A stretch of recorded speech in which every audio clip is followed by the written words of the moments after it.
Hello, Ridge Road students. We are reading the book, The World According to Humphrey. I'm going to share with you today Chapter 1. That chapter is called The Return of Mrs. Brisbane. Today was the worst day of my life. Miss Mack left room 26 of Longfellow School for good, and that's bad. Worse yet, Mrs. Brisbane came back.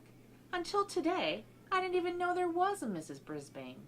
Lucky me. Now, I want to know, what was Miss Mack thinking? She must have known that soon she'd be leaving without me, and that Mrs. Brisbane would be coming back to room 26, and I'd be stuck with her. I still love Miss Mack more than any human or hamster on earth. But what was she thinking? You can learn a lot about yourself by taking care of another species, she told me on the way home that day that she got me. You'll teach those kids a thing or two. That's what she was thinking.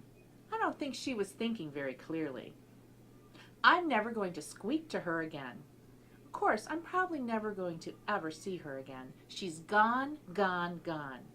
But if she comes back, I'm not going to look at her. I know that last sentence doesn't make sense. It's hard to make sense when your heart is broken. On the other hand, until Miss Mack arrived, I was going nowhere down at Panorama. My days were spent sitting around, looking at a bunch of furry things in cages just like mine. We were treated all right.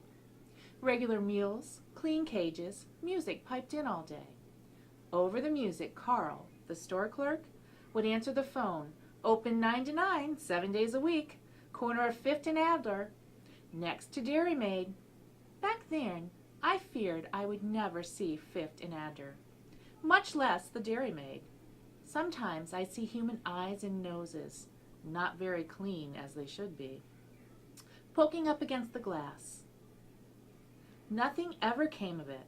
The children were excited to see me, but the parents usually had other ideas. Oh, come see the fishes, Cornelia. So colorful and so much easier to take care of than a hamster, Mama might say. Or, no, no, no, Norbert. They have the cutest little puppies over here.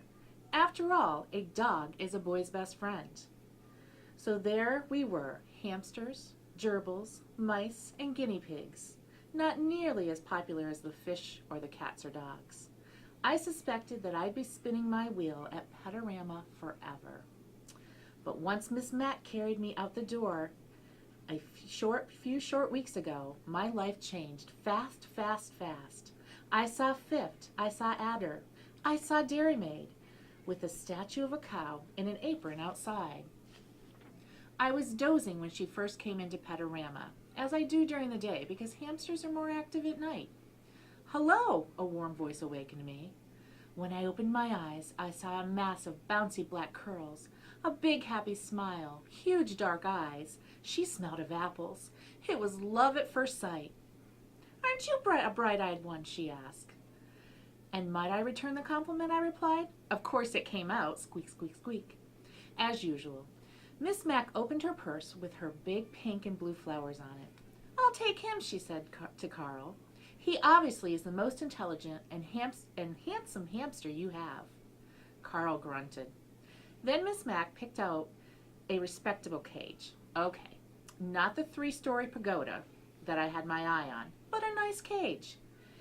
And soon, amid squeals of encouragement from my friends in the small pet department, from the teeniest white mouse to the lumbering chinchilla, I left Panorama with high hopes. We sped down the street in Miss Mack's bright yellow car. She called it a bug, but I could see it was really a car. She carried my cage up the stairs to her apartment. We ate apples. We watched TV. She let me run around outside my cage. She gave me my very own name, Humphrey.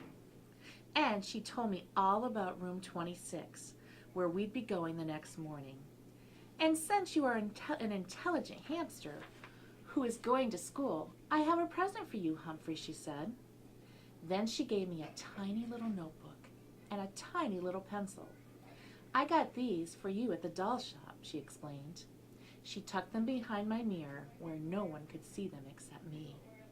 Of course, it might be a while before you learn to read and write, she continued, but you're smart, and I know you'll catch on fast. Little did she know, I could already make out some words from my long, boring days at the Petorama.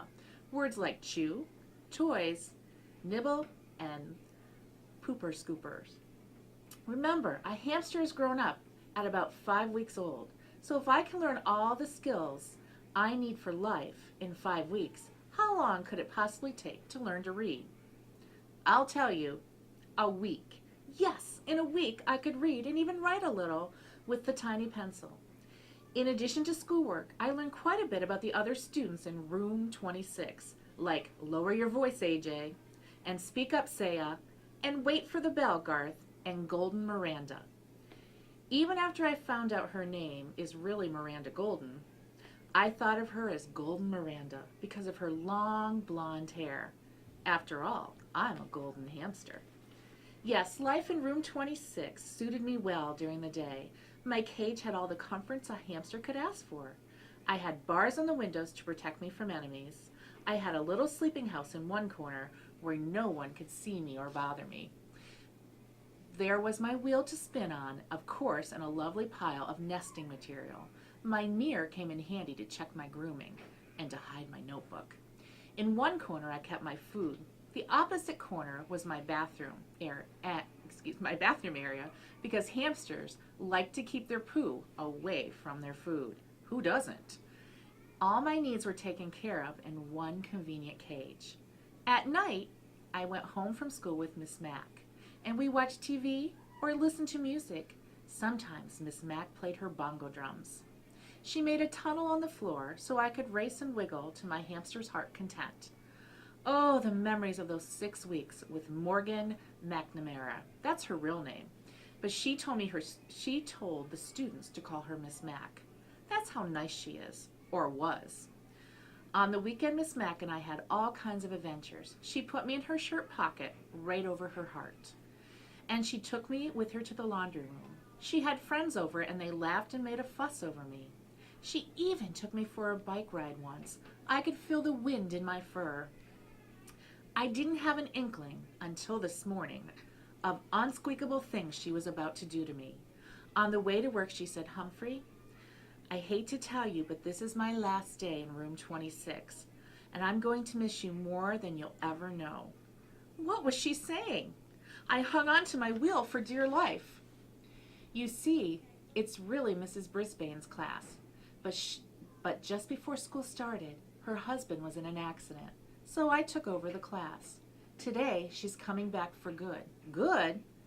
I could see nothing good in what Miss Mack was saying. Besides, I want to see the world, Humphrey, she told me. Fine with me.